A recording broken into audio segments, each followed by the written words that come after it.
দেশের বাজারে আবারও সোনার দাম বাড়ানোর ঘোষণা দিয়েছে বাংলাদেশ জুয়েলার্স অ্যাসোসিয়েশন বাজুস।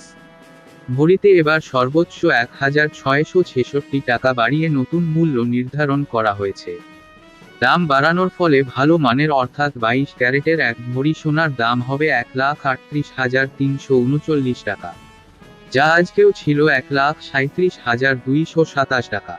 সোমবার ৯ই ডিসেম্বর বাংলাদেশ জুয়েলার্স অ্যাসোসিয়েশনের বাজুস মূল্য নির্ধারণ ও মূল্য পর্যবেক্ষণ স্থায়ী কমিটির চেয়ারম্যান মাসুদুর রহমানের সই করা এক সংবাদ বিজ্ঞপ্তিতে এ তথ্য জানানো হয়েছে। বাজুস জানায়, স্থানীয় বাজারে তেজাবি সোনার দাম কমেছে। সার্বিক পরিস্থিতি বিবেচনায় সোনার নতুন দাম নির্ধারণ করা হয়েছে। আজ মঙ্গলবার ১০ই ডিসেম্বর থেকে সোনার নতুন দাম কার্যকর হবে। এর আগে গত ১লা ডিসেম্বর ভরিতে সর্বোচ্চ ১,৪৮১ টাকা কমানো হয়েছিল।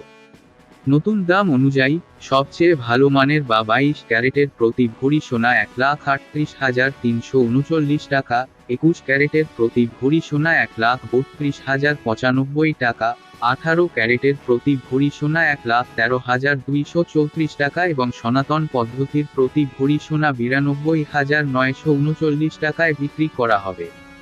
সোনার দাম কমানো হলেও অপরিবর্তিত আছে রূপার দাম। ক্যাটাগরি অনুযায়ী ২২ ক্যারেটে প্রতি ভরি রূপার দাম ২,৫৭৮ টাকা, ২১ ক্যারেটের দাম ২,৪৪৯ টাকা, ১৮ ক্যারেটের দাম ২,১১১ টাকা এবং সনাতন পদ্ধতির রূপার দাম ১,৫৮৬ টাকা। বিনিয়োগ: সোনা একটি জনপ্রিয় বিনিয়োগ মাধ্যম। এটি একটি স্থিতিশীল এবং মূল্যবান সম্পদ যা সময়ের সাথে সাথে মূল্য বাড়তে পারে।